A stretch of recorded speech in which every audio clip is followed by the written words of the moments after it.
আসসালামু আলাইকুম প্রিয় বন্ধুগণ, আশা করি সবাই ভালো আছেন। আমিও ভালো আছি। আজকে আপনাদের সামনে ঢাকা তথা উত্তরবঙ্গকে সংযোগকারী অন্যতম প্রধান সেতু যমুনা সেতু নিয়ে কিছু কথা বলবো ইনশাআল্লাহ।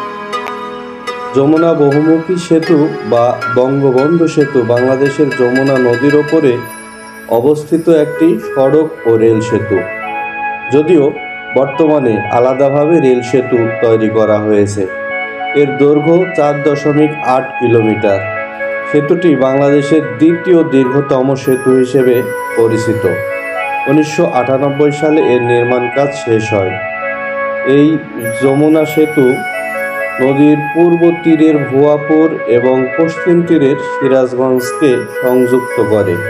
এটি বিশ্বে 1100তম এবং দক্ষিণ এশিয়ায় ষষ্ঠ দীর্ঘতম সেতু হিসেবে পরিচিত ছিল।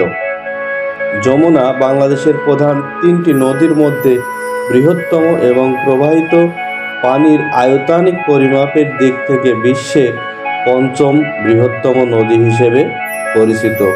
সেতুটি বাংলাদেশের পূর্ব এবং পশ্চিম অংশের মধ্যে একটি কৌশলগত সংযোগ প্রতিষ্ঠা করে। এটি অত্র অঞ্চলের জনগণের জন্য বহুবিধ সুবিধা বয়ে আনে, বিশেষত আভ্যন্তরীণ পণ্য এবং যাত্রী পরিবহন ব্যবস্থাকে আরও দ্রুত এবং গতিশীল করে। পরবর্তীতে এই সেতুর নামকরণ করা হয় বঙ্গবন্ধু সেতু। যমুনা সেতু স্থাপনের জন্য প্রথম উদ্যোগ নেওয়া হয় 1949 সালে। 1994 সালের 15 অক্টোবর এর কাজ শুরু হয় এবং 1998 সালের 23 জুন যান চলাচলের জন্য উন্মুক্ত করা হয়। যমুনা নদী সম্পর্কে আরও গুরুত্বপূর্ণ কিছু তথ্য আপনাদের সামনে তুলে ধরছি। এর স্থান সিরাজগঞ্জ এবং টাঙ্গাইলের মধ্যে অতিক্রম করে যমুনা নদীকে। বাংলাদেশ সেতু কর্তৃপক্ষ কর্তৃক এই সেতুটি রক্ষণাবেক্ষণ করার কাজ করা হয়ে থাকে। ধন্যবাদ বন্ধুরা। বাংলাদেশের এই বৃহত্তম সেতুটির সম্পর্কে আপনাদের সামনে স্বল্প পরিসরে বেশ কিছু গুরুত্বপূর্ণ তথ্য তুলে ধরেছি। বাংলাদেশের উত্তরবঙ্গ ঢাকা থেকে একসময় বিচ্ছিন্ন ছিল প্রায়।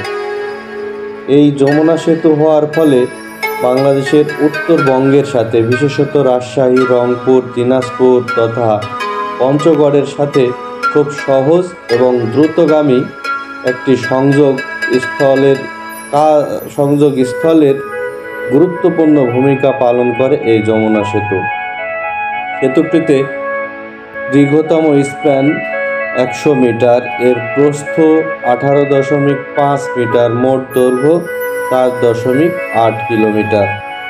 এই যমুনা সেতু সম্পর্কে আরও কিছু তথ্য আপনাদের কাছে দিই। 1994 সালের 15 অক্টোবর যমুনা সেতুর কাজ শুরু করেছিলেন তৎকালীন প্রধানমন্ত্রী বেগম খালেদা জিয়া। বাংলাদেশের ইতিহাস ঐতিহ্য সংরক্ষণের অংশ হিসেবে তিনি এই সেতুর নামকরণ করেছিলেন যমুনা নদীর নামে, যমুনা বহুমুখী সেতু। কিন্তু পরবর্তীতে ক্ষমতায় এসে ক্ষমতার দাপটে তৎকালীন ক্ষমতাসীনরা এর নামকরণ করেছিলেন অন্য নামে। ধন্যবাদ বন্ধু।